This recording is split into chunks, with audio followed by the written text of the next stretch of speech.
welcome to What Do You Think of This? We are revisiting the best things from our past to let you know whether they're the best things for your future. I'm Jeff Abiad. Here with me is Josue Escobar. What's up? What's up? Hi, Josue. How are you doing today? I'm good. I'm good really too. Good. I added a new sound to the soundboard specifically I saw that for this episode. I heard it. We're going to be talking about the Addams Family today. Yes, sir.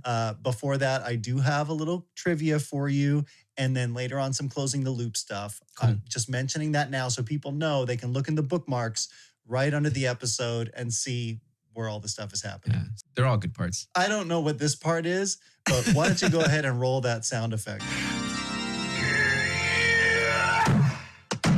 Good show, old man. I'd like to introduce a new segment called Old Man Injuries. Old man injuries. Now, it doesn't always have to be injuries. Hopefully there aren't enough Oh my gosh. injuries to Yeah. make this a full segment. Are we getting old? We're beyond old. As Oh. my kids always remind me, I'm from the 1900s. Oh my gosh. I'm so yeah. old that I didn't even know that was a meme. That's become a thing now. My wife has a t-shirt that says, like, be patient with me. I'm from the 1900s. Wow. I thought my kids That's just pretty came cool. up with that on their own. Nope. So yesterday, I'm going for a bike ride. It's the middle of the afternoon. It was Sunday. I hadn't moved around. I'm like, I just need to exercise. So I'm going for my bike ride. And Clark, my youngest, has been into like bikes, skateboard, all the stuff outside. So he's like, oh, Dad, where are you going? And I could tell he was asking to see if he felt up to the challenge. Yeah. And I normally go for like 6 miles or something, but I was explaining to him the shorter route we can take. So he's down. So I'm like, okay, man, come with me, buddy. So we go on my normal route, like just the beginning of it. And then I'm going to lead him back to the house. So we take kind of a back, like I know the neighborhood, back to the house, to whatever. Yeah. And we're on the last stretch back home. And he's riding next to me. And he's like, Dad, can you ride with no hands? And I'm like, yeah, well, I don't know. I haven't done it since I was a kid. Oh, geez. Used to do it all the time. And I'm trying to explain to him, Wow. you got to grab the seat behind. Can you ride your bike with no hands? Well, yeah, that's what I was going to say. Like, I mean, a month and a half ago, I was riding my bike with Ezra, and he was on the sidewalk. I'm on the street. I'm like, look, check this out, buddy. And I like let go, and I'm like, I'm riding like Oh, yeah. Titanic style for like, I mean, I don't know, a good 15 seconds. Yep. 10 seconds. And it was fine. It was fine. Like, my experience was not fine.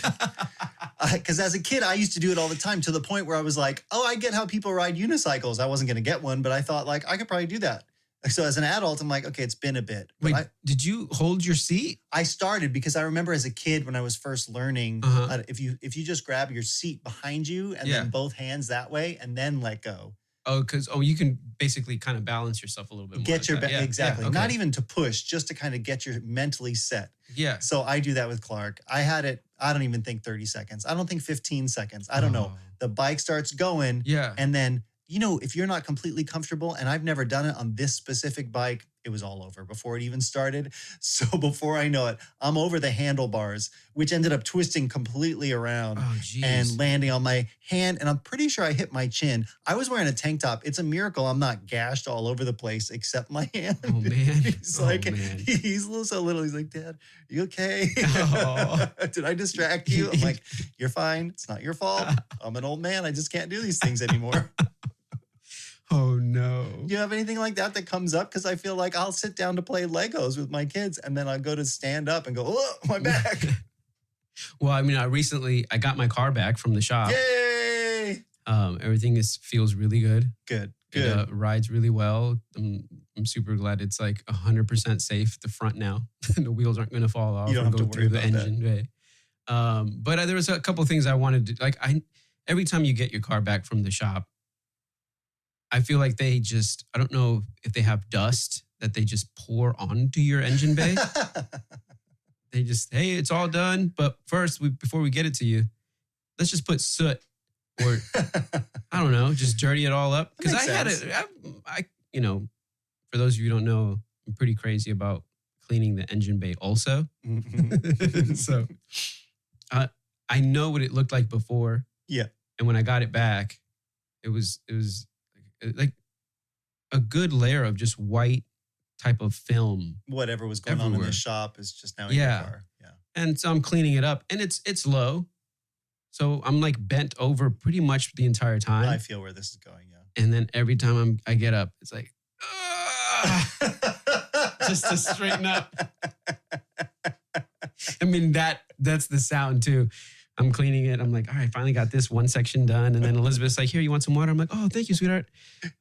You have to do it slowly because if you do it fast, it's over. Yeah, I just feel like those muscles and everything back here is just stiff. Like I just want to walk like this. That's so dumb. It's like, it feels so stupid. Like, why is this hurting me? You know, even my fingertip, like I had to put a Band-Aid on my fingertip. I'm like, how fragile am I? It just was one little spot and it wouldn't stop bleeding. Yeah. Ephraim was in this dinner theater play last night. He was playing an old man. He's wearing a bald cap. He had a big stuffed thing in his belly and he's supposed to own a pizza shop. And I was trying to explain to him how to walk. I was like, you know, you got to walk like you're older. Just pretend everything hurts. Just pretend. You just got to walk like a. That's so true. And like you get in bed and then you like just stretch out and your knee pops. Yeah. You know, I'm like, what? I didn't even do anything. Our age demographic listening right now is leading towards senior citizen. Wow. Because literally 2 days ago, I realized with the weather change, my body, I'm feeling the weather. I woke up, my whole body was sore. The arches of my feet hurt, which sometimes happens. And I'm like, oh no, it's a turn in the weather. My whole body feels different. You know, it's really funny. At church, we have this like scooter, this like kid scooter, you know, adult kid scooter, whatever, just a regular scooter. Just for the production team is in the back messing around. I guess. I mean, it's they call it the church scooter now because it's all over the place. I've been riding that just to play around a couple of times a day, whatever. I get like the following day after like it was a Saturday. I think I used it Saturday, Sunday, and then again like Thursday, and then again on Saturday or no, on Thursday. Yeah, on Friday. So I've used this 2 days, 3 days, whatever. Just around the office, around the church, whatever, messing around, having fun. You know, as you do in church sometimes. This is not a motorized scooter. Not a motorized scooter. I'm using my foot to push off my left foot. Friday morning, I'm walking down the steps and I'm like, oh my, did I pull something? I don't remember. Like, why does my calf in the back like kind of hurt a little bit? I'm like, because it felt different than being sore. And I'm trying to think back, and then I get to church on Saturday the next day. Yeah. And I see the scooter there and I'm like, oh, it's still here. Cool. And I grab it and I do the same movement. I'm like, oh, that's where that comes from. I'm like, not using this anymore. I don't remember, man, this must have been before we moved out to Virginia. I remember the first time we bought the Nintendo Wii and there was that like Wii Sports and there was a baseball game. Yeah. And we're playing and I'm like playing into the like nighttime. It was super late and I just keep playing. And my arm, I got like a baseball injury from playing video games. Wow. You know? Yeah. But now, and I don't know if it's because of that or whatever, I'll go out to play catch with Justice outside. And after 2 full days, like the third day, he's like, let's go play catch. I'm like, all right, buddy, just like 10 minutes. I had some stuff to do. Yeah. And I got like a couple throws in. I'm like, I don't know if I'm going to make it 10 minutes. Wow, this is pitiful. We need to work out more. Yeah, hit that short clip. We'll end this. Good show, old man. After the Sword and the Stone, Jimmy was here last week. For anybody that didn't see or hear the episode, he was our first special guest on the podcast. So he and I and my sister were talking about the Jam song, Jam Tomorrow, Jam yesterday. And she didn't remember that it was from this movie. You know, she just knew the song. And I'm like, how do you forget? Yeah, she's like, it's just been in my head. And I'm thinking, yeah, there are so many songs that have just been living rent-free in my head from childhood like that, that other people may never know, but I'll all of a sudden be out doing something and then like Danny Boy. I know the full song, Oh, Danny Boy. I don't know why I know it. The pipes are calling. Wow.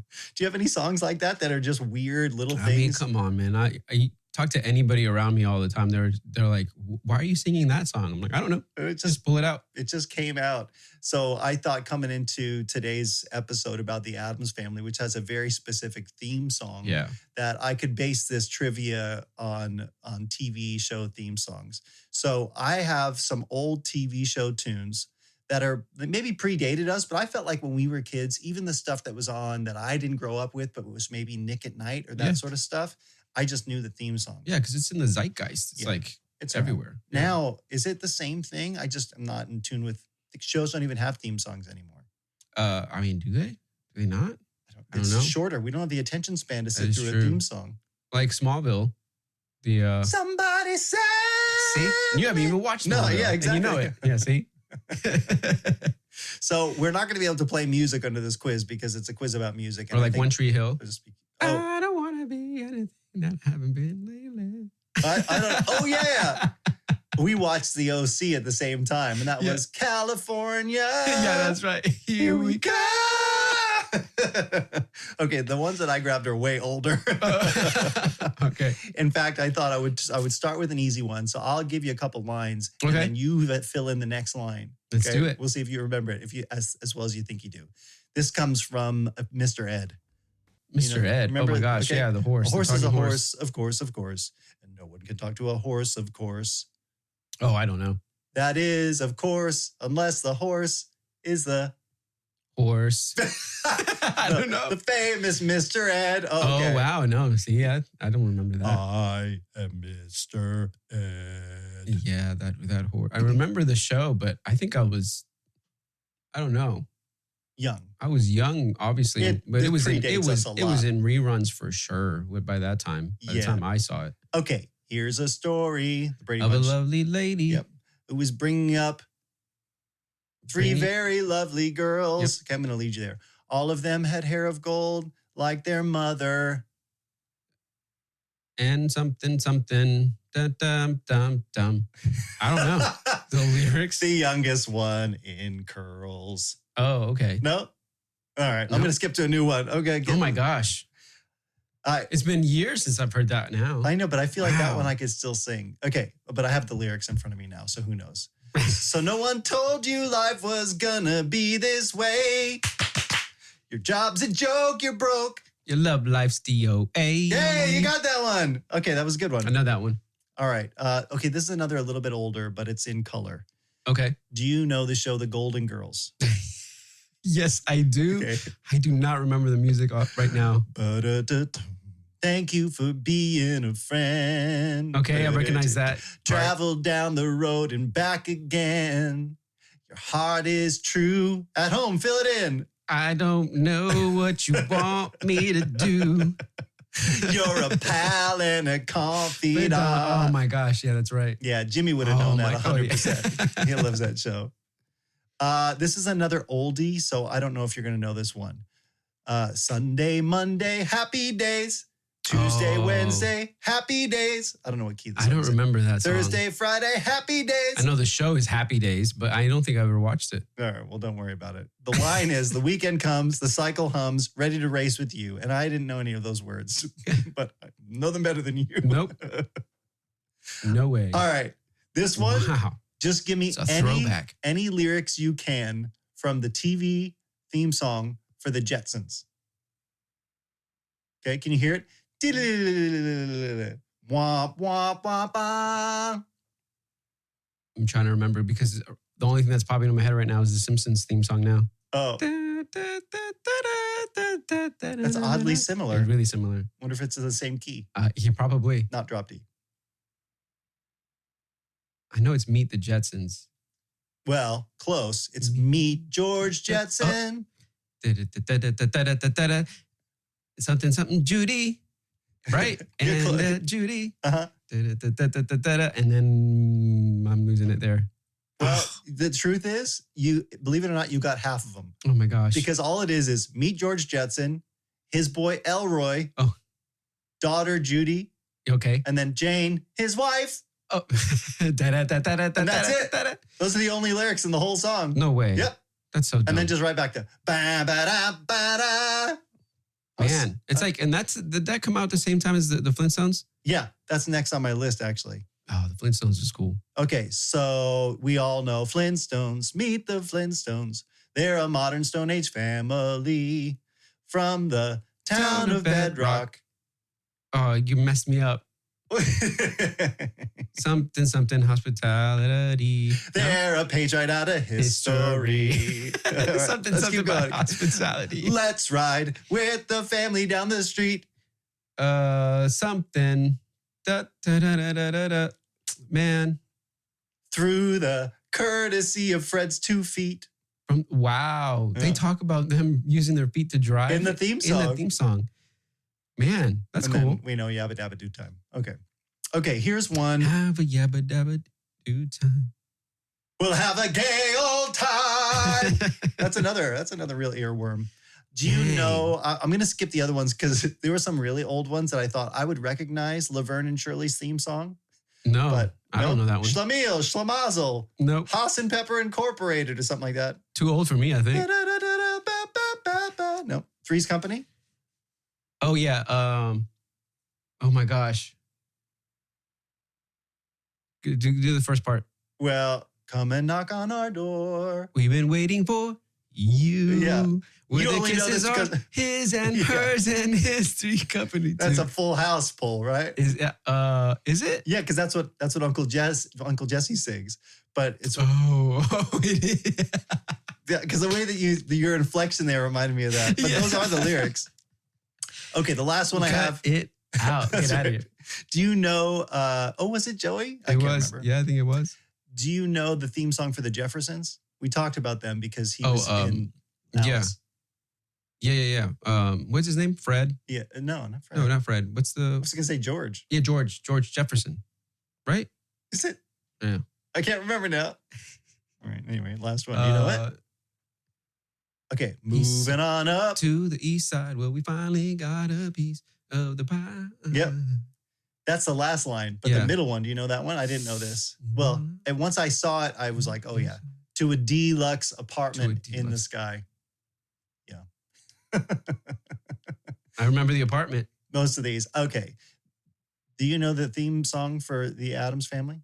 Oh yeah. Wait, do you know the theme song to another I guess 80s family show? Married with Children? Oh, we weren't allowed to watch that, but I could tell you it goes love and marriage,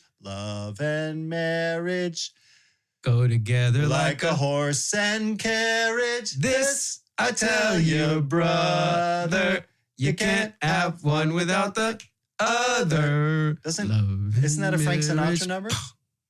I don't know. I think Maybe. it is. that's probably why it's so good. It is, yeah. Yeah, I definitely know that song. Okay. You know, in that show at the end of the intro video, right? Mm-hmm. Where the fountain loses water. I don't know that. Oh, okay. There's like the. I'm telling you, man, we weren't allowed to watch that They show. introduced. It's so crazy. We were. They introduce all the characters, whatever, and in one of the episodes. Wouldn't the dog come in for money from him or something Yeah, like that? yeah. Okay, But that's all one I of know. the episodes, he gets a new toilet and he tries to install it himself. And when he uses it, it's so powerful or whatever, it like drains the city of Chicago's like water supply. And so the fountain goes like dead Oh, because that's of funny. him. And they use it at the end of the intro theme song. Yeah, I didn't know that at It's all. so funny. Okay, but because of the Addams Family movie, I was singing this to my kids this week. This is not the theme song that you will know. Uh-huh. This is one that I learned from my science teacher in junior high, Mr. Mao. Mr. Mao. Yep, M-A-U. Wow. Mr. Mao. A lot of other things happened in that class. A lot of childhood memories will bring Like- up in this podcast. Like It the was idea scarring. for communism. No. He's a solid guy. So, ba-na-na-na. We know the song. Okay. They're tiny and they're teeny, much smaller than a beanie. They never can be seeny. They're beanie babies. No. The Addams Family. Oh, the atoms. Together Wow. they make gases and liquids like molasses and all the solid masses. The Addams Family. They are so small. They're Wh- round like a ball. They make Wow. up the air. They're everywhere. Can't see them at all. And are you recalling this from memory? Yes. Oh my gosh. I think there's another verse that I don't Did know. he get this from the Schoolhouse Rock? I have no idea. It sounds kind of like maybe that's where it came from. And let us know, anybody listening to this, if you know this song, because I'm sure Yeah. my sister does. I think she learned it in 7th or 8th grade from Mr. Mao. And then I came up the year after and she had already kind of sung it, how kids do when they learn something. Yeah. My kids have songs like this too. They were just this week. They were all singing some random song. They had a Spanish song about the days of the week, actually to the tune of the Addams Family. Oh, wow. There's Sunday and there's Monday, there's Tuesday and that's what started this whole thing. That's crazy. And then Lucy had some other song about the Spanish days of the week. And I was like, they all just started singing it. I'm like, how do you know this song? I've never heard it. Well, yeah, the things you learn to make you like remember things, right? Yeah. Yeah. It's very helpful. Yeah. Okay. I don't have the lyrics in front of me for the actual Addams Family, but do you know those lyrics? The Addams Family. No, I don't. I know the kooky one. They're kooky and they're creepy. or something like Spooky and they're creepy. Mysterious and ooky. We're all Ookie. together. Kooky. Ookie. I don't know. I just keep saying kooky. Dang it. Ookie. They're Addams Family. Their house is a museum when people I don't come remember to that part. see them. Was that from the cartoon? The TV show. The TV show? They really are a scream. I think they used it on the cartoon also. Oh, they probably did. They probably did, yeah. That's probably where I really know it from, because when they played it in the movie, I didn't remember it very well. The song? Reason. Yeah. Oh, man. It came back to me, but I was like, oh, wait. I just remembered the music from the cartoon so much because I think I watched that. That's way the more. whole thing. Yeah. Well, let's hit the intro. The Addams Family is a family that lives in a big house of torture, and they have a lot of traps and weapons in it. And there are a bunch of cool things in it. I like the movie because it's good and there's funny stuff in it. So we're talking about the Addams Family movie. The reason that we picked this specific one, it's not the first one, 1991, I believe, but we're talking about the 1993 follow-up, which is Addams Family Values. And we're watching this. This one was like the most nostalgia for you. Yes, this is one, I remember watching them both, but this specific one, I remember having a good time. Yeah. So I wanted to introduce it to the kids. But when we talk about, first of all, 1993, by the way, is the same year The Three Musketeers came out. Oh, that's funny. The quality is completely different. Wow. It's very different in a lot of different So ways. different. But okay, I told you, like in my house, that viewing was limited. We weren't watching everything. I have no idea how this niche thing came through and was somehow okay. Yeah, exactly. Because like we couldn't watch Married with Children. We'll get into it, but this movie gets pretty sensual. And I'm like, whoa, is this okay? Whatever. So Man, they have the greatest marriage. well, so there was the original TV series. I don't know if you saw this on IMDb. No, the black and white one. Yeah, but when you were looking stuff up, did you see it on IMDb? Like you've seen. Yes, yeah. And this is like all those old theme songs. I knew the song before this movie came out as a kid. It was just a song that I knew because adults knew it. Yeah. And then this It's really movie, catchy. They wrote it really well. Oh, it's so good. And this movie came out next. And then in my kids' lives, there was an animated movie, 2 of them, I think. Yeah, I never saw those. My kids never saw them either. They're good. Yeah? I remember at least the first one being good. Okay. Man, don't quote me on that. It's out on the internet now. I want to say like the second one of these 2 movies. I want to say the first one is still, I think, a little bit better than the second one. It's a classic story, and my kids were feeling that way too. Yeah, but they do a good job of carrying what they did in the first movie and bringing that into the second without like ruining it a lot, or you know what I mean? Like, And they do repeat some of the same beats. yeah. But yeah, and again, for the purposes of this podcast, the reason that we picked this was the nostalgia item. And so we're just going to evaluate this movie now on a rewatch, how we felt about this particular one. Had you seen this before? Yeah, oh yeah. I've seen this before. Okay, a lot of times? I think I've seen this one maybe a couple times less than I'd seen the first one. Okay. I know I've seen the first one, I want to say maybe half a dozen times. Yeah, had your kids ever seen either? Uh-uh. Okay. Mine, we tried to watch the first one a couple of years ago, probably because I was wanting to get to this one. Mm-hmm. And Clark was too little and he just did not. When Fester popped up on screen, he was no. You scared him, really? Oh, yeah. And I don't even know why. Some things get into his head. You know Yeah. how kids are. Yeah. Like you just have something that you just does not jive with you and nope. Ella was creeped out by the hand. But Yeah. then she thought he was pretty funny. It is pretty funny. That's what I was telling them. Even this time around, he was a little nervous at the start, but once you get into it, you realize, oh, this is funny, Yeah. you know, and that's a whole different vibe. And Sure. that was it. So I've never seen the old TV show. There are like, I think over 60 episodes of them, but there was only a couple seasons of the old one. Oh, wow. Because we pulled it up on YouTube after watching this just to see it, and it could not hold my attention. It was very like sitcom laughter, Yeah. like the canned laughter, and you Yeah. know, it was just wasn't. It's super cheesy. Yeah, it was. Did you ever watch a Wednesday, the Netflix? That the was what I most was recent one? going to say. Yeah, we did. Lucy and I watched that. Did you guys watch Yeah, that? I watched it. I don't know if my kids watched it. Maybe Eva watched a few episodes with me. That one I felt was geared more towards my teenager's age. Yeah, So for sure. they definitely leaned into, we're going to make this more modern, not necessarily more creepy, but it was like thriller, mystery, Yeah. and more teen age The stuff. second series is coming out. They're filming it right now, I think. Probably. Yeah. I mean, so the writers of Wednesday are the same writers and creators of Smallville. Oh, really? Yeah. Do you feel like the shows feel similar? No. I just mean in Definitely their evolved, style. I know Wednesday is different. Their writing is really good. I think they've gotten better, but their writing is very thoughtful, I think. It does seem, though, intentionally geared towards a younger demographic. Yeah. Like it's not, I could tell when we were watching it, oh, this is not built for me. Mm, Whereas mhm. I watched like Stranger Things and it's still about young people, but this is like, okay, this is meant to include more of an adult audience that I Yeah. felt like Wednesday was more geared towards Yeah. teenagers. And Addams Family, I think it's geared towards adults, but children, I mean, I don't know how young, but can enjoy it too. Yeah. There's just a lot of innuendos in it So that I'm glad a lot of them go over my kids' heads. But there's that one scene when it was the very beginning of the movie, because it starts off with we're talking about this one we watched. this one we not the watched. first one, yeah. Morticia is pregnant. Uh-huh. And she's like, Gomez, I'm having a baby. Yep. Now. Yeah. I love the way she's lit, where it's just her face. Every time single she's time. on screen, Angelica Houston, who plays Morticia, it was a great job with the Yeah. lighting. Yeah. Do you want any medicine? Do you want any sedatives? And she's like, no, but ask the children.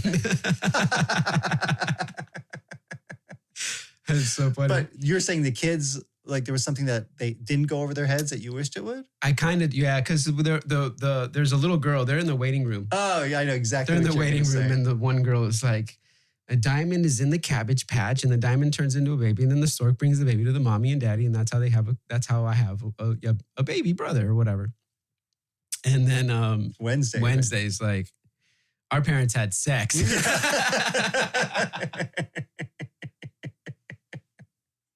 Eva's in that age where she's asking these questions now, and she's kind of learning some more, some stuff. Elizabeth's like talking to her. They're, learning about all this stuff, all the stuff that's going to happen, sooner rather than later.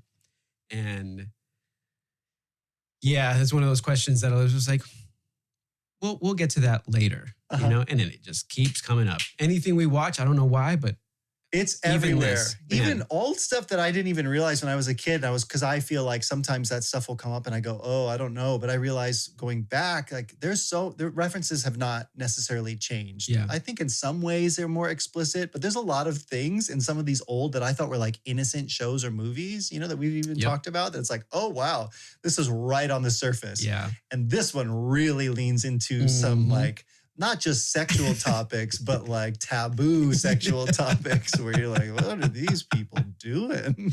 Yeah, I'm like, man, I hope and I think after watching that, Uh-huh. like, I think Eva definitely knows. Definitely that- knows what. She definitely knows sex is how adults have babies. Yeah. She definitely knows that. Come on, she had to know that already. I'm sure she already. Well, she knew like that women have babies through the that whole biological thing. But like, what does sex actually mean? Like, we haven't gone through to that. Sure. But she knows that two adults have to have sex, but she doesn't know what sex is Okay. to have a baby. So it was one of those like, darn it. Yeah, but All right. it's okay. So we didn't talk about it at all growing up. When I was a kid, it was like, I don't even know how anybody expected us to learn about this stuff other than you'll just figure it out, you know? Yeah, I mean, kind of the same way with us at home. Well, my mom was she's a different lady. Yeah. She's a different lady. So stuff would just come up like, yeah. I don't know if she thought that she needed to or whatever, or just it would just be random. Mhm. Like, hey, I never told you this before, and you probably already know it, but I'm just going to go ahead and say it. Oh. Okay. I remember very candidly asking my mom a question about that when I was a kid. And I don't know how old I was, but I didn't know anything. And now it seems so embarrassing. But because of that and because of the recommendation of some other people, I actually got a series of books that start about those conversations at a really young age, where you're not embarrassed to use specific words or talk about topics, and you open it up with your kids way younger than you would think. And nothing's explicit. It's very, very geared. And I have them right here. I gathered the kids around. I was like, hey guys, we're going to go through this book. And it was awkward for the first 3 pages, but it actually opened the door to have conversations like that. And now every time we're watching something and somebody's like, a term about anatomy comes up, everybody doesn't like giggle. Yeah. But it's like, let's just normalize. This is a body part. This is something that happens because I want them to be able to ask me. So that caught me as surprising and funny, but not as weird as when they started getting into the the way that they like to interact on a relational level. Knives or straps. And, Yes. Yeah. We haven't even talked about the plot of this. No, but it's so good. But maybe we can just quickly recap for people who haven't seen it. First of all, what the Addams Family is. Yeah. Because it basically just flips every normal thing on its head. That's the goal here. I think this movie also, the Addams Family was also like what gave birth to like the goth scene for like teenagers and other people. Yeah. Because basically the Addams Family is not your typical suburb family. You have the typical mom, dad, kids, grandma, aunts and uncles. But they are definitely like gothic. I think that's the only way you could describe it. Mm-hmm. And they're dark. They like to wear black. Everything's gloomy. Their house looks like there's a perpetual shadow over it. Mm-hmm. And everything is opposite. They're, oh my gosh, he's vile. He's disgusting. He's wonderful. Yeah. They want bad is good. Bad is good. And good is bad. Exactly. Yeah. We take joy in just death and gross things and obscure taboo things. That's the whole thing. And in a way that doesn't make sense because it's supposed to be funny. Exactly. Like you're like, where's the line here? There's no line. I was looking it up to see when the Munsters came out because that feels similar to me. And I remember that being on. And that is 1964 also. Both of these, the original series came out in 1964. Wow. But similar thing. So, okay, quick plot synopsis of the first. You have Gomez and Morticia, who are the parents of this family. They have 2 kids, Wednesday and Pugsley. And in their house, they have a butler, Lurch, who's basically Frankenstein's monster. That's fun. Yeah. And their grandma that lives with them. And this weird thing that's like just a hand crawling around on the ground. That Justice wants to be. I was like, we should all go as Addams Family members for Halloween this year. And he's like, I want to be Thing. Like, your back would be so sore. Yeah. We're going to dress you in black and you're just going to be a hand. I don't think it'll materialize. And the actor actually did that. Yeah. Crazy. Crazy. So anyway, they all live in this house together. In the first movie, you find out that Gomez's brother, long lost brother, Fester, he's the big plot thing, who's played by Christopher Lloyd. Yep. Now, the Fester you're first introduced to is Christopher Lloyd. There is a plot going on basically to steal all their money because they're super rich. Yeah. They're sitting on top of I was going to say a safe. Not dungeon. What's a word? A cellar? No, where he's like, where he comes and he's trying to get there and Gomez is like, nope, first thing we're going down to the. Oh man, I don't remember. Vault. The vault. Okay, the vault. Okay. I was going to say what's that G word? Like where you have like a pool, not Guardiola. That's a person's last name. Guado? A Guado? Do they have a Guado? No, I don't. Ghetto? No. I think it is a Guado. Anyway, but yes, they go down to the vault Yeah. So the whole point, just because I don't want to go through that whole movie, is he's working with his pseudo mother to steal their money. He's pretending to be Fester. But by the end of the movie, after infiltrating the family and the kids all like, whatever, you find out he's actually Fester. Yeah. He just had amnesia. And so he's been welcomed now into this family. Okay. Yeah. And by the end of the movie. So the second movie starts off, he's part of the family now. Yeah. And I like the way that they began the movie by just kind of showing you each character. Like the kids are out with their grandma digging up a dead body or something. Yeah, something like that. Yeah. Something. And so they kind of set you up to remember where you were last time. No, they're burying their cat alive. Cat, and it's alive. That's right. They're burying the live cat.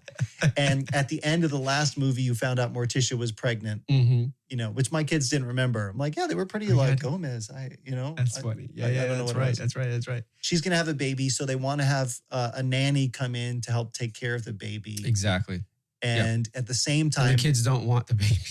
No, and that's why they needed the nanny, because they're like they want to get rid of it. Yep. And Wednesday keeps teasing Pugsley like, you know, one of us has to go if a new one comes in. He goes, which one do we get? Which one do they have to get rid of? Well, they don't need two boys. That's right. That's right. And at the same time, Fester is looking for love. Like he wants to be a normal person, according to the Addams family, which is not normal. Yeah. And he's looking at Gomez and Morticia and their very sensual relationship, and he wants a partner too. Intro all these nannies, potential nannies, and then you eventually get Debbie. Okay. My favorite part was when one of the nannies is using the puppet. Yes. Yes. And she's like, and then Wednesday brings out the devil puppet and goes, we'll clean our rooms in exchange for your immortal soul. And then rubs her fingers together like that. I love that's my favorite part. It was the entire really movie. That's the best part. The character of Wednesday is so great. That's how I sold the movie to the kids. I was like, these kids are like, they're super funny. Nothing is cool to them. They'll be like, you guys want to go to a camp and have some fun? And they're like, no, I'd rather die. Yeah. And my kids thought that was hysterical. They're like, okay, we want to watch people like this. Yes. Did you know that Christina Ricci, who plays Wednesday, is in the new Wednesday series? Yeah. Yep. She's one of the main. I won't spoil it for anybody because she plays kind of a main character role. Yeah, for sure. But it's once I thought about that, and then you go back and look at this, you go, oh yeah, this is definitely the same person. Yeah, it's so cool. It's really, anyway. So give me just a short plot synopsis. So this all happens. Intro Debbie. Intro the nurse that everybody falls in love with because she is not normal. She's okay with all the craziness that this family is. Yes, and this is played by Joan Cusack. Yeah, which she did great. Awesome. She was awesome in this movie. I told my kids, I was like, guys, she's the voice of Jessie from Toy Story. Yeah, like, that's right. What? And Fester falls in love with her. They take her out to dinner with Morticia and Gomez. This is all a sham. Well, they don't know this at first. We know though, right? We do because they send the kids to Camp Chippewa to kind of like get them out of the way because of the baby. Yeah, all that kind she of stuff. does this, Debbie. Yeah, she does that. And on the news, you see that this lady has like gone for rich guys. And on their wedding night, they all die and she inherits money. And she's just she burns up all her money and she does this over and over again. Kind of like So I Married an Axe Murderer. Yeah, exactly. That movie was great. And was it? We'll find out. Yeah. And so she marries Fester. Yeah. And takes Fester away from his family, tries to kill him, but he won't die. Because he's an Addams. She drops, what does she drop? She drops a radio. Oh, the boombox. She drops the boombox into the bathtub, and he's like, "Whoa, I'm okay, don't worry." Yeah, then the little light bulb. He turns on the light bulb. She's like, "Dang it, he won't die." So she kind of stuck with him, but she also makes him like not see his family in exchange for. It's basically for sex. Yes, exactly. Yes. This is what I'm talking about. Because the wedding night, the honeymoon, just to pause for a second. Yes, true. Because he's like all excited about the wedding night because she was like, they went on a walk or whatever. That's and she's like, I have to tell you a secret. I'm a virgin. And he's like, me too, And so, but that man, when they're like, okay, well, I guess we're going to get into this, but she decides, oh, if we're going to do this, we're going to do this my way. So you have to cut ties with everybody. Yeah, basically all these hoops that he has to go through just to get in the sack with her. Yeah, crazy. And I let my 6-year-old watch this. Yeah, you're like, I don't know what's going on. But there's one very explicit, like Fester's yeah. Fast forward. So anyway, yeah, that happens. So yeah, and so the whole plot is to try to get Fester back from this lady. Yeah. Yeah, the family's trying to get him back. He's trying to figure out this conflict. She's trying to get access to like his money or kill him or whatever. Yeah. Meanwhile, Wednesday and Pugsley are at Camp Chippewa. Yeah, I love that. Which is my favorite part about this whole movie. Man, some of that stuff in between the play when they do reenactment of like the first Thanksgiving. Yes. Wow. Oh my gosh. That would not fly today. No. We'll come back to it. But what are the names of the two camp counselors? Oh, they're definitely famous. Gary and Becky Martin Granger. Gary Granger and Becky Martin Granger. Yep. And I like the way that they describe Camp Chippewa, America's foremost facility for privileged young adults. Privileged, yeah. There's a bunch of white kids, rich white kids in this thing. They all look the same. Every girl in the cabin is blonde with the same matching pajamas. You know? Ponytails and everything. And they're telling the ghost stories. I think it's the first night, and Wednesday's not having any part of it. And they're like, "Who's next to kind of pick up the ghost story?" And they cut over to Wednesday, and she's like, "I don't want to participate." And they're like, "Oh, you can't," or whatever. And so she comes and sits down and tells this horror story, which is basically you're all going to wake up and find out your real noses are back. And so like it's Gary Granger and Becky Martin Granger are played by Peter McNichol, which you'll know if the name isn't familiar to you, you'll know him. Baranski. But they're all over the place. They've been in so many other things. Yes. They're hysterical in this too. They're so funny. And they're just putting on a show like they're the whitest of white people. And they're all like, let's be happy all the time. But there is evil seething under the surface. And I think that's what the Addams Family is. It's like, we're going to blatantly be evil, but we're the same people at home, whatever. You get what you get with us. Yeah. That's just it. Yeah. Whereas all these other people, there's all these layers of like just so fake. Other subversive stuff going on. When she's like at the end, like, we don't like them, do we? Don't we wish they would just die? Because and she's like, no, we don't. Like, oh, you're dealing with some stuff. And all the immigrant kids or all the poor kids is so messed up. We'll talk about it maybe a little bit later, but when they do this play that Gary has written about the first Thanksgiving, and then they, of course, give the leading role to this white girl who Wednesday hates, who was in the first movie as a Girl Scout. Oh, that's right. Yeah. Are your cookies made from real Girl Scouts? That's so funny. She gets the lead role, so Wednesday gets cast as Pocahontas. Which she's not even around for the first Thanksgiving anyway. So obviously factual error, and she's leading the tribe of indigenous people who are every minority kid or like cast out kid in the camp, kid in the wheelchair, kid with braces or whatever. Oh, it was so funny. Did we talk?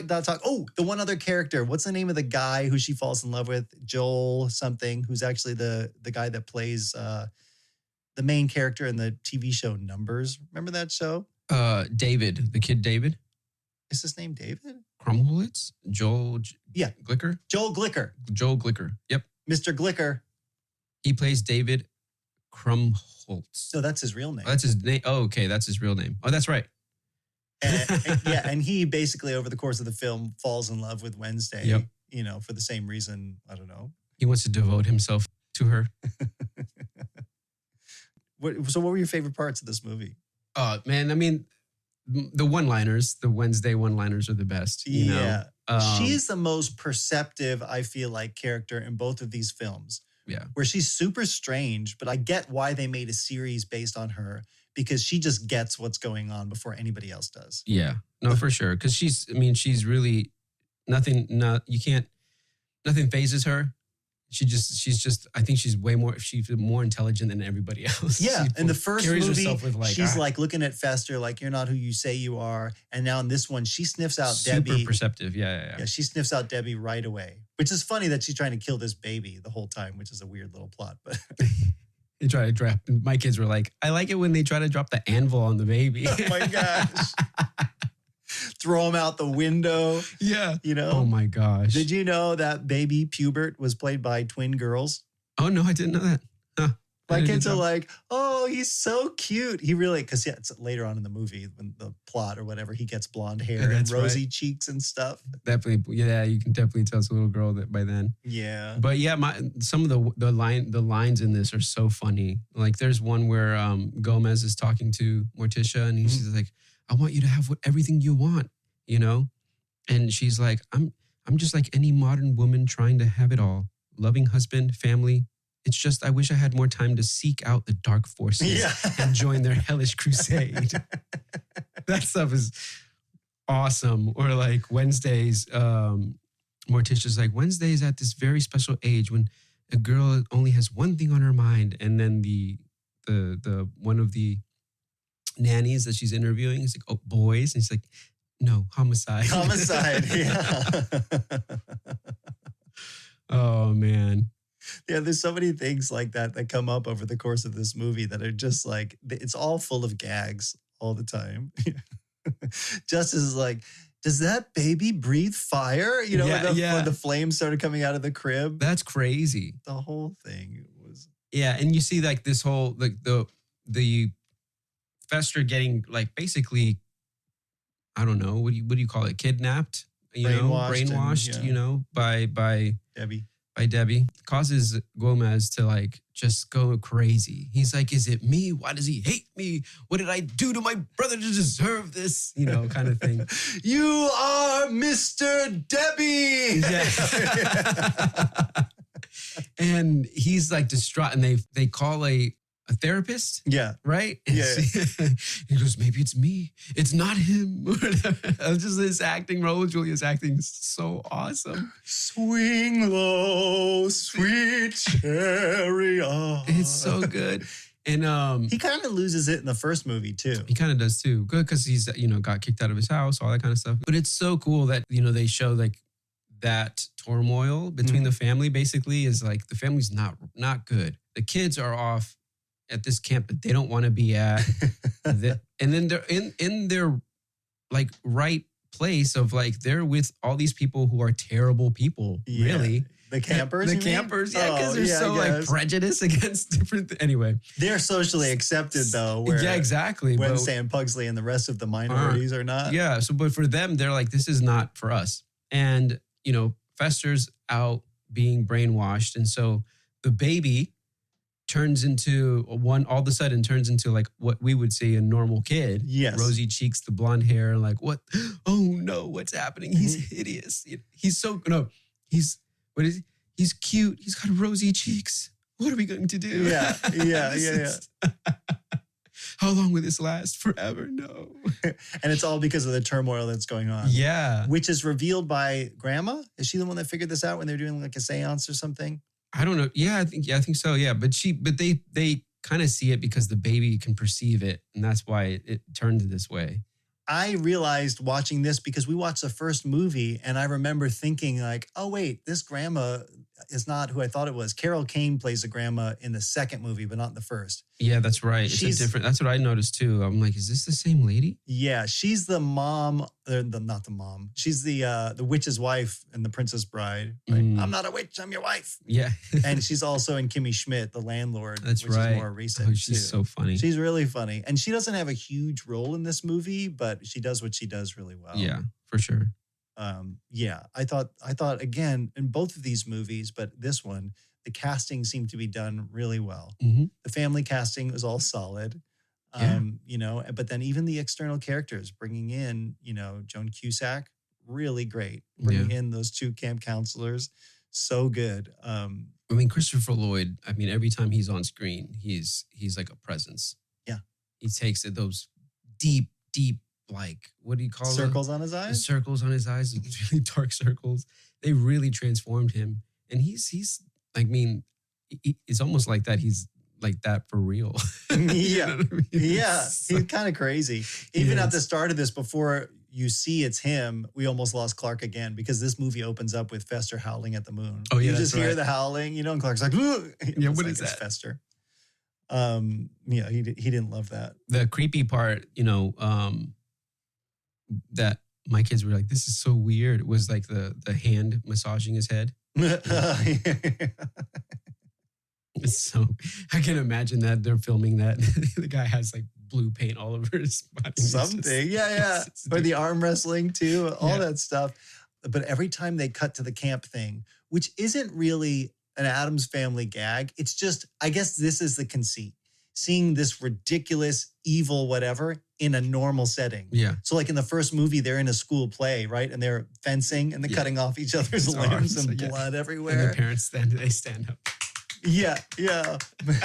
And in this one, seeing them at camp with all these like quote unquote normal kids or kids doing normal things, and they're in line learning life-saving skills, and they're supposed to be like rescuing somebody in the water. And so it's always Wednesday and Amanda. And Amanda's this like perfect, white girl. And she's like, when I grew up, because she wants Is it to be Amanda or Sarah? I think it's Amanda. Okay. I don't know. Like, am I misremembering that? Yeah. Projecting something? You want to drown Amanda? No, never. But man, as my wife is nothing like this. She's like, I'm going to be an actress. Oh, yeah. And Gary, brava! He's like, but she throws... Amanda Buckman. Yeah, Amanda Buckman. She throws herself into the water, right? And then Wednesday just lets her. She's like, I can't swim. He just watches See the bubbles come up. Amanda? So the cross-cutting of that ridiculousness and then coming back to Fester's dating, which is what was happening right at the beginning, and Gomez is trying to teach him how to woo, Debbie. And it's like, say something. Gomez says something really flattering, and then he cuts over to Fester and he's like looking his way. And Fester's like, that's right. We deserve ugly girls. That's right. And Gomez is out there like spinning Morticia around the dance floor, and Fester's shoving breadsticks up his nose. Yeah. Those back and forth things, they just do really good. The gags, they're really fun. It's like a good time. Yeah, it's a really good time movie. Really great. When he finds out that Debbie is willing to marry him, right? Yeah. Which is, of course, a sham, like we said. Yeah. But he runs and he's so thrilled. And he tells Gomez, he's like, Gomez, something impossible happened, a miracle. And Gomez is like, the rash, it's gone. I'm engaged. And my gosh, so much backstory, so much of that kind of stuff that happens where you want to like know a little bit more of like, what is the backstory here? Yes. They always do that kind of thing, Yeah. Oh man. And then back on the flip side, in the campsite, when they introduce the character of was it Joel Glicker? Joel, whatever his last name is, who ends up loving Wednesday. Yeah. And you find out he's like them. Like they're all like trying to convert them into just normal children, and they're like singing Kumbaya with the guitar because they're like, where'd the guitar come from? And then when later on, I can't remember what they do, where they finally have had it, so they lock them into the hut. Do you remember that? Oh yeah, that's right. And they force them to watch Disney movies. They watch like from morning till nighttime, right? The sun goes up, the sun's up, and it goes down. They've been watching like really pretty looking hut, and when he comes in, even there's a poster of Michael Jackson, and he's like, yeah. They come out, and this is how Wednesday's like, okay, I'll be in your play. Yeah, because they're like, you're gonna watch Bambi and Lassie and The Little Mermaid, and this will make you normal, I guess. And it's like, the hills are alive, it's all these, And this was like Wednesday's backfiring plot on them. Like you thought you had me. Yeah, you thought you broke me down, but really, I'm gonna get in and mess everything else up.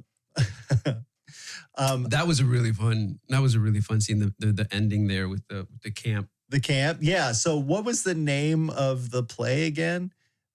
I only remember the Pilgrim's song. First Thanksgiving or something like that. I thought that's what it was. Something like that. I'm going to look it up because it was really funny. They're in there singing their like happy Turkey Day. That song. That's right. Is all they come in. Pugsley's in that giant turkey suit. Yeah, and he's like, it's like, eat me. The parents in the front are like, what? He just told us to eat him? A turkey named Brotherhood. That's what it was called. A turkey named Brotherhood. Wow. Chop off her leg and put it in your mouth. The lyrics, dude. But yeah, it was funny when they invite, so Amanda, who's playing this lead role, invites them all in, and she's like, the script goes like, "Oh, remember everybody, these savages are our guests." Yes. They may not be like us. Wow. And the parents are all there watching this thing, right? And then what's his name? Joel's parents are sitting there, and he's they're so disappointed in him. He's I am Running Bear, betrothed to Pocahontas. He's like, oh, great. However much money they spend. No, she says 20 grand. 20 grand we spend for summer camp, and he's Mr. Woo Woo. Wow. But even so jacked up. Oh, it's really terrible. It's like intentionally terrible. And all the kids, even the minorities or whoever was in it, they're still like painted brown on their faces. Oh my gosh. and like you think it's all going down the way they wanted, which is terrible. But then Wednesday is like, no, hold on. Dead man. Yes. Yeah. You've taken our land. You're going to force us to live on reservations. It's like, for all these reasons, I've decided to scalp you and burn your village to the ground. That's awesome. Scalp you. I was wondering if my kids were going to ask me, what does scalping mean? Yeah, another conversation. Yeah, we didn't talk about that either. No.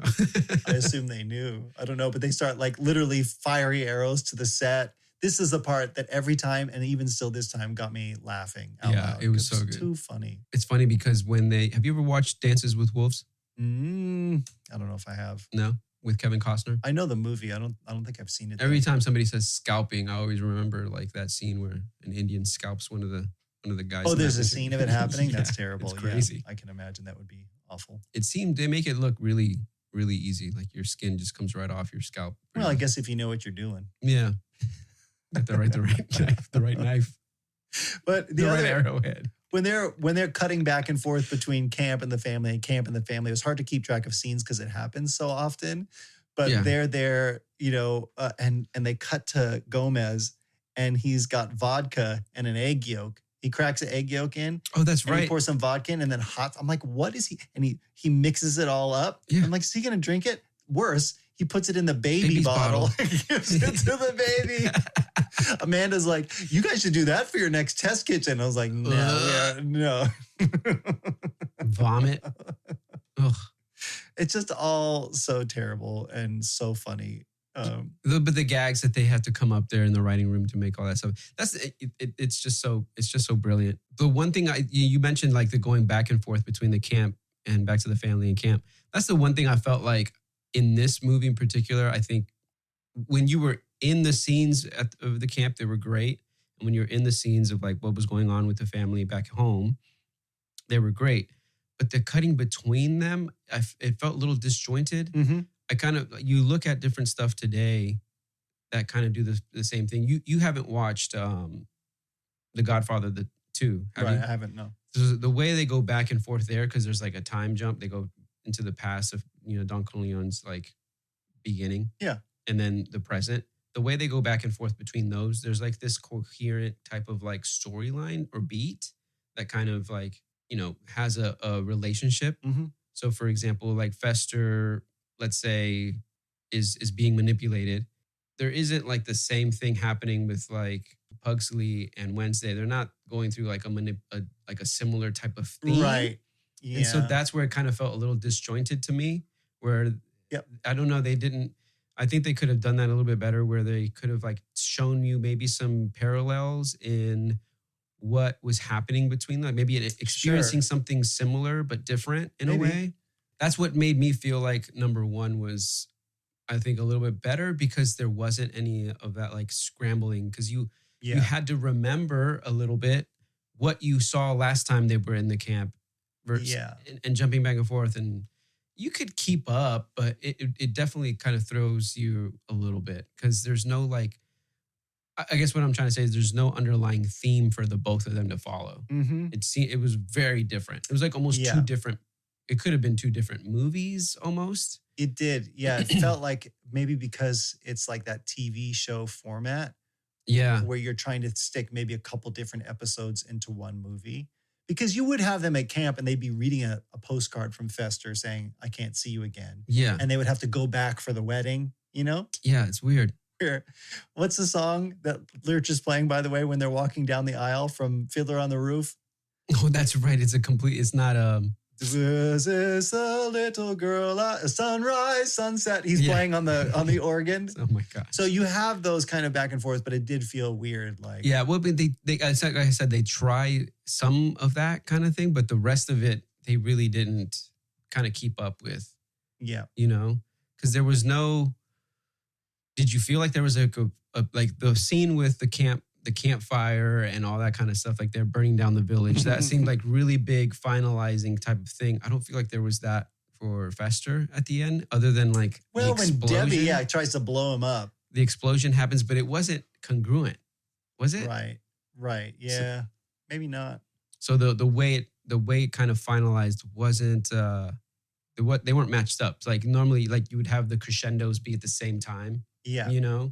And you can go back and forth between like, oh, they're having this big moment, he's having this big moment at the same time. I think Debbie was in the bar. Yeah. Macho man. Right. Yeah. And did you notice what's his name is in it? Yes, the monk. Tony Shalhoub. Tony Shalhoub. Yes, I pointed that out too. I'm like, how did they get him in this? And also Nathan Lane is a police officer. That's right. Yeah.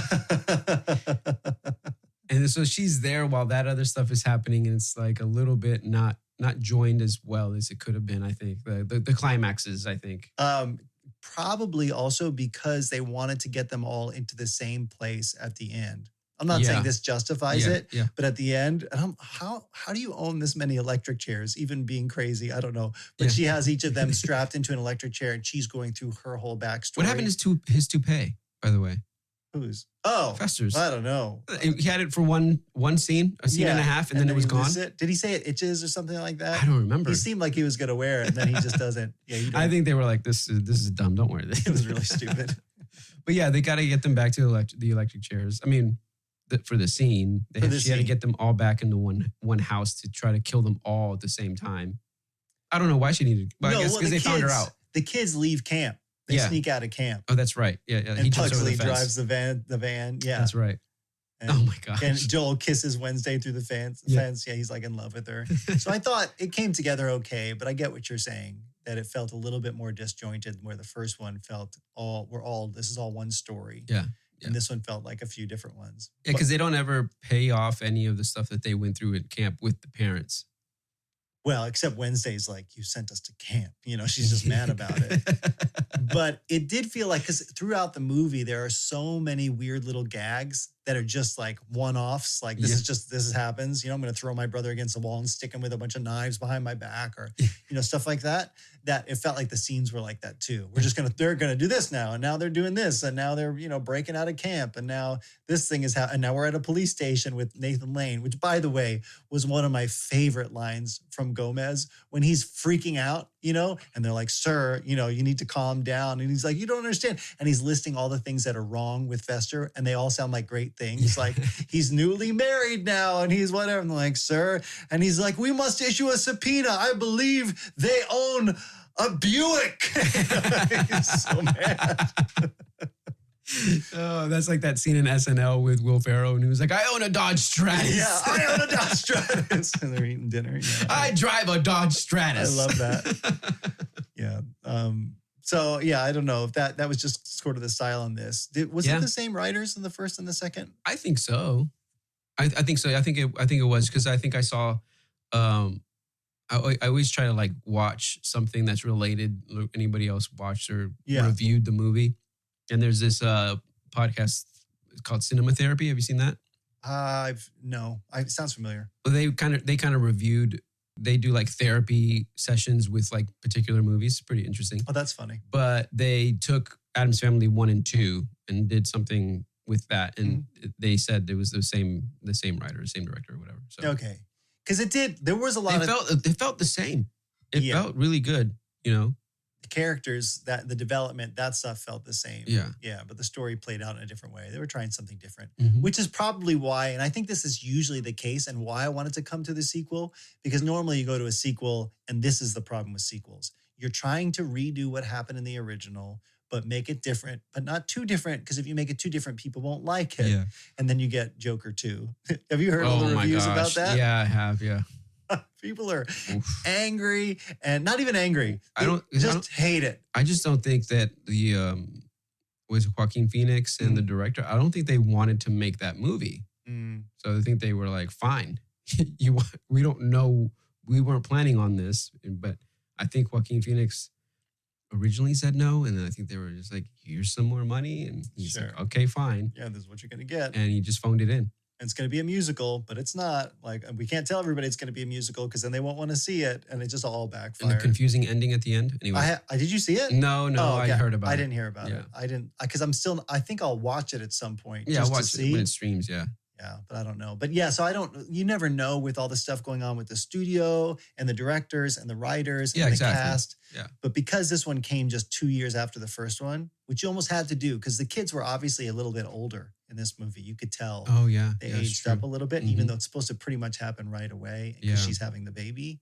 You got to like capitalize on that. So maybe with a little bit at least more 9 time, months passed. Yeah, they didn't have a lot of time to like go back to the writer's room and fix some stuff. But where the writing maybe lagged or that storyline stuff, the cast in this was so good. Yeah. Yeah, Wednesday, Christina Ricci did a really great job. And like you said, that's why they wanted to do Wednesday. Because there's that character gives so much stuff. Morticia and Gomez Addams, though, they are one of a kind. Yeah, even in like because you can't do that again. In the new Wednesday series, it's Luis Guzman. That's not the same. And why'd they make him so Catherine Zeta-Jones? Catherine Zeta-Jones I can kind of see, but why him? He's nothing like Raul Julia, nothing like that type of person. No, but if you go to the old TV series, he's also different. He's not super different. He's playing with a train set in the one that we saw. But he's like a little kooky. Yeah. He's kooky. He's like a funny character, kind of airheaded, which he is in this one too. What's the actor's name again? I just blanked of Gomez. The Raul? Yeah. What is it? Raul Julia. Raul Julia. M. Bison, Street Fighter. That's right.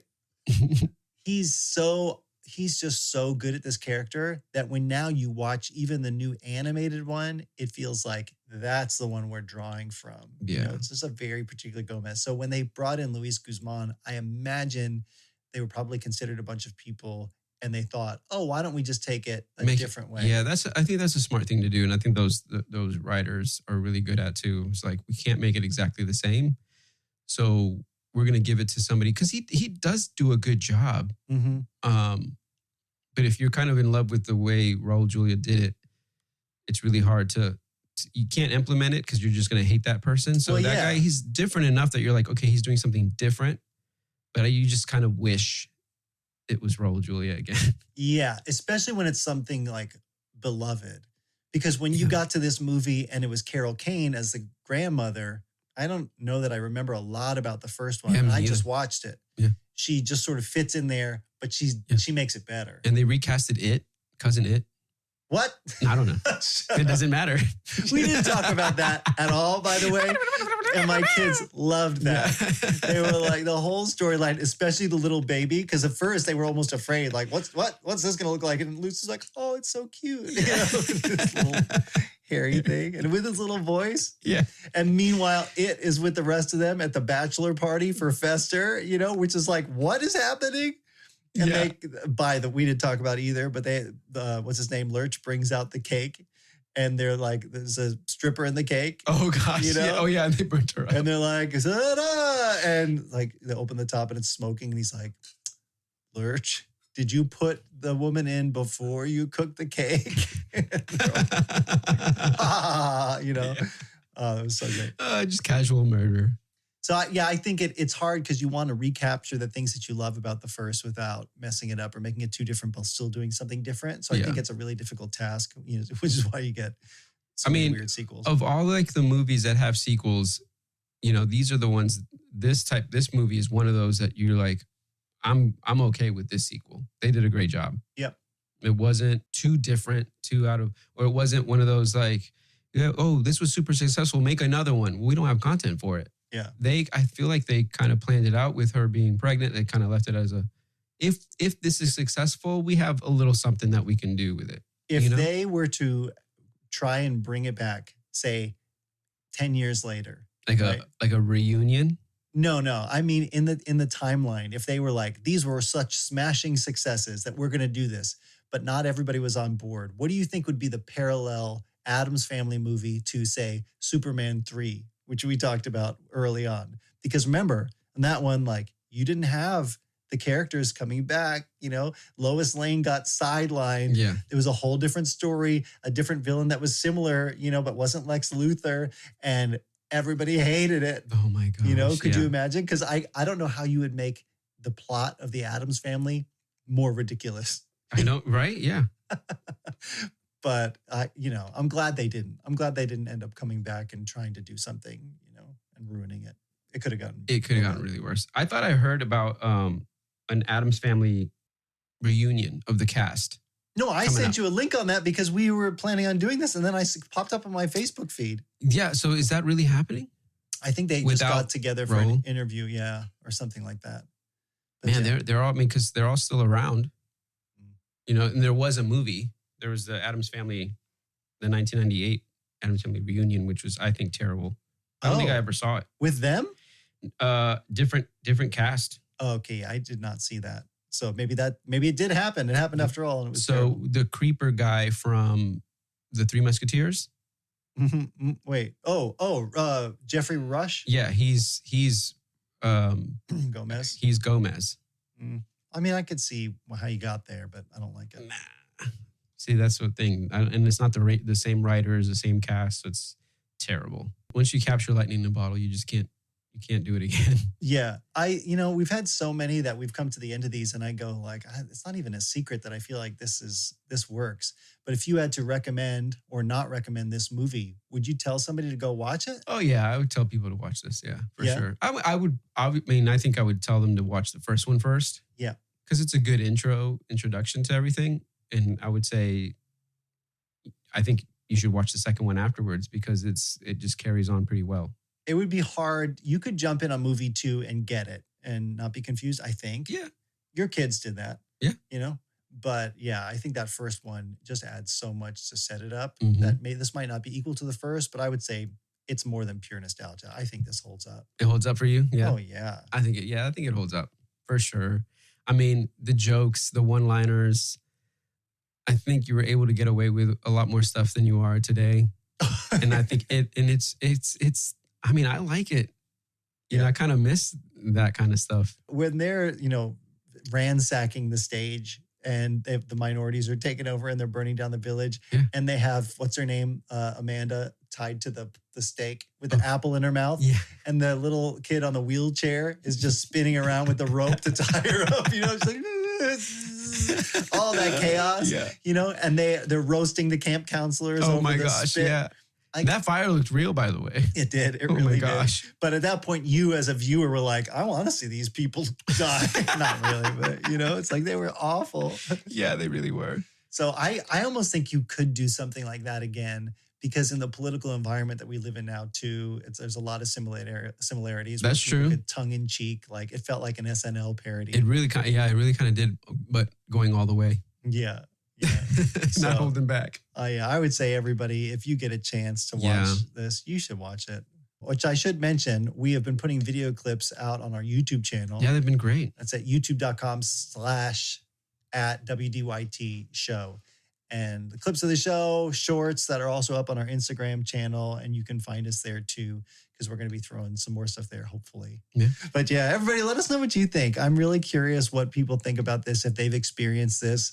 I wasn't really sure what you would feel about this coming in because I knew it was a sequel. Yeah. So, I'm always happy to go back and revisit a sequel. And I would love to hear, what other people think about this story. Yeah, for sure. Because I feel like people will love it. I think so too. I mean, obviously, I pointed out things that I kind of would tear down because I will like trying to find those things as to like just to look back at something because I don't remember it that way, you know. But still a good time. Still a great time, yeah. Yeah. Awesome. It was really awesome. All right, well, let's close the loop. It's like a snake eating its own tail.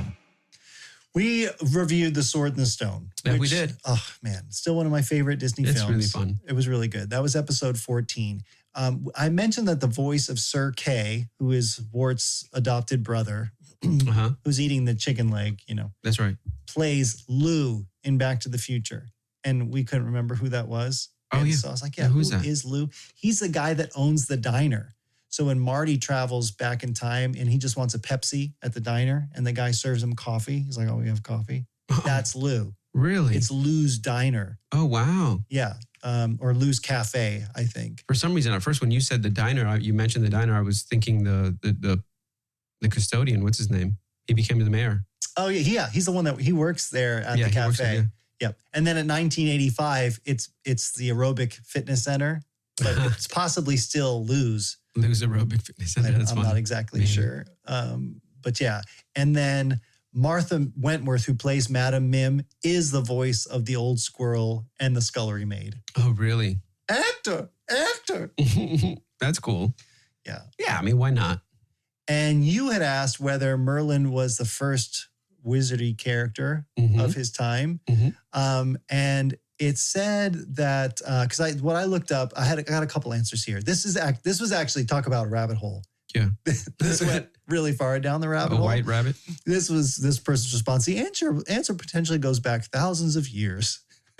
But it said one clear starting character of all this stuff was a character named Mentor. Yep. Let me see. The son of Odysseus in Ulysses. I don't even know this story, but if you go back to the story, the character is named Mentor. It says, whom Telemachus, son of Odysseus, goes to for advice. Wow. And it says the character of Mentor is one of the most beautiful uses of symbolism in all of literature because Mentor, though an old man, is actually Athena, goddess of wisdom. But I assume, therefore, is why when we get the word mentor, it's like a human incarnation of wisdom. So when you call somebody a mentor, it comes way back from here.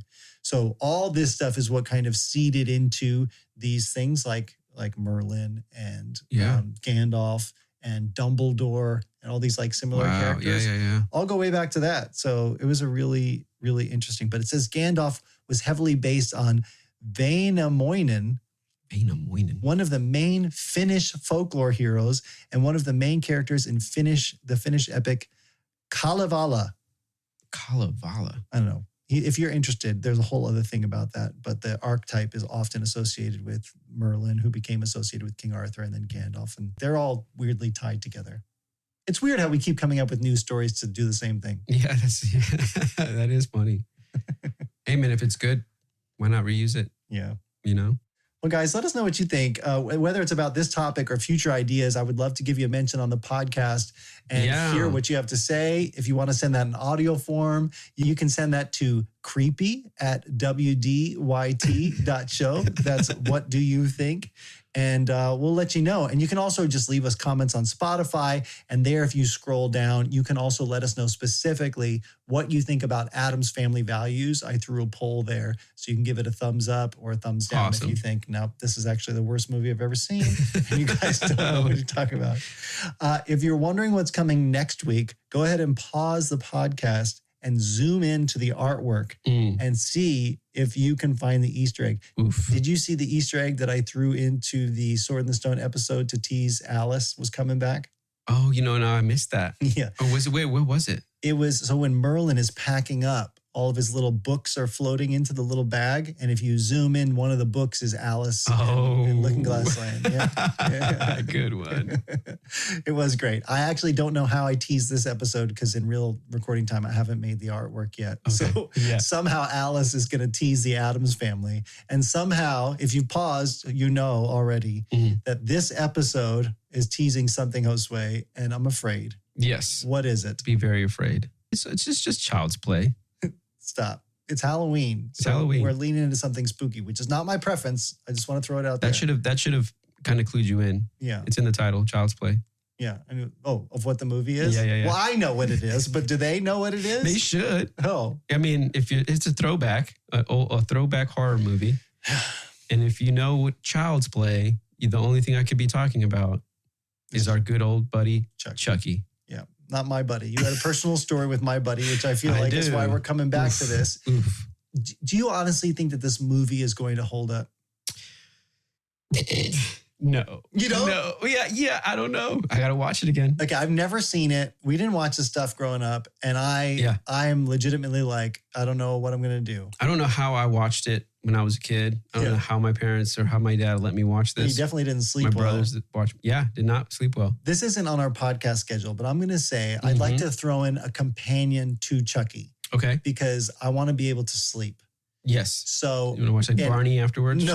This is a really short childhood favorite of mine. Okay. That fits a Halloween theme. Okay. And it is the Garfield Halloween special. Oh, I love Garfield. Yes. Have you seen the Halloween special? All right, great. Because then at least it's something we can also watch with our children. Okay, cool. Yeah.